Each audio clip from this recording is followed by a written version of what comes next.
This is your Weather Xtreme video for Sunday, February the 14th. Happy Valentine's Day. I'm meteorologist Brian Peters, and it's going to be a warming Valentine's Day across central Alabama.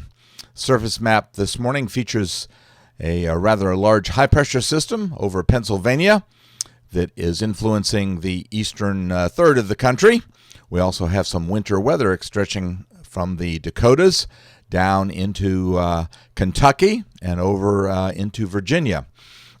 The upper air pattern features basically somewhat of a close to but not quite zonal flow, but we do have that very nice shortwave trough that is over the border between Nebraska and Iowa, and that will be moving rather quickly across the northern tier of the United States.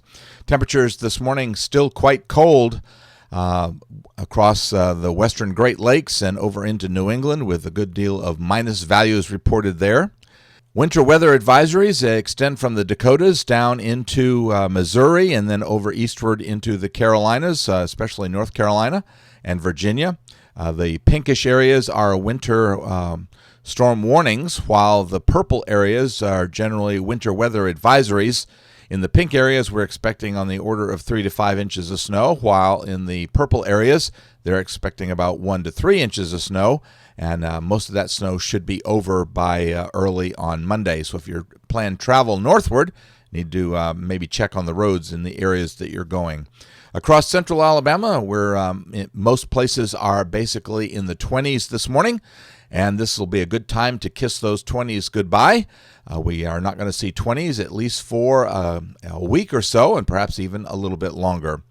The quantitative precipitation forecast looks like this, with on the order of about 1 inch. And by the way, we haven't had any rain in central Alabama for 11 days, so this will be a welcome thing. And most of this coming during the day and evening hours on Monday. The Storm Prediction Center is outlooking the possibility for some thunder across the mid-Mississippi River Valley from western Tennessee down into northeast Texas. For day 2, that's Monday into early Tuesday, there's a slight risk over the central Gulf Coast, including parts of southwest Alabama, southeast Mississippi, as well as southeast Louisiana, and just a little bit of the extreme western Florida panhandle. And then for day 3, there's a marginal risk along the outer banks of North Carolina. All right, let's get to the modeling this morning, and there's the 06Z GFS model run surface map for today. You can see the high moving off. We're going to have to watch for the possibility of a little bit of development of the wedge. The wedge usually develops when we see the high pressure centered over Pennsylvania.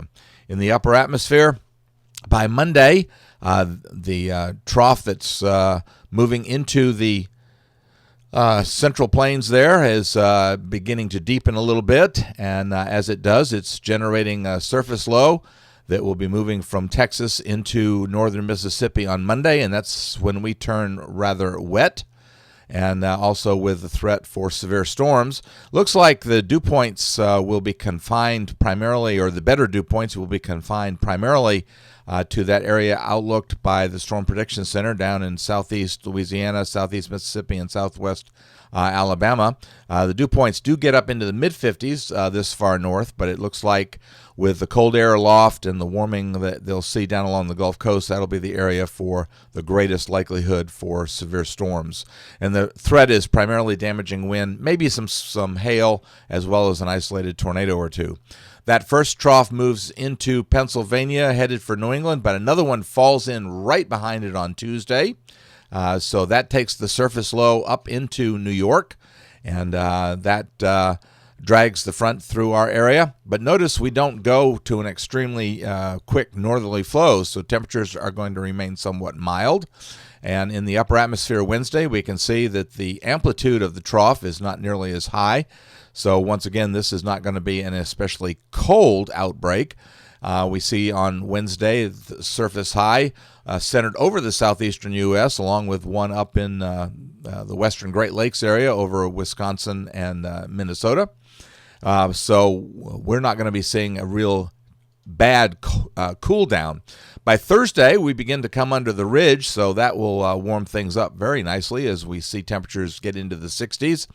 On Friday, we're still sort of under the ridge, but a fairly strong trough is moving into the western Great Lakes area, and as it does, that will be generating another surface low, but this one very far north in the western Great Lakes area in the vicinity of northwestern Wisconsin and extreme eastern Minnesota.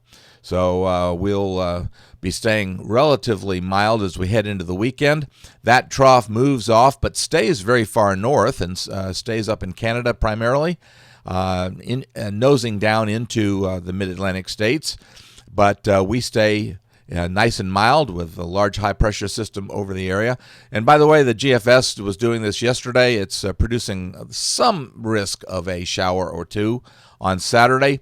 I think that risk is pretty small, especially when you look at precipitable water values.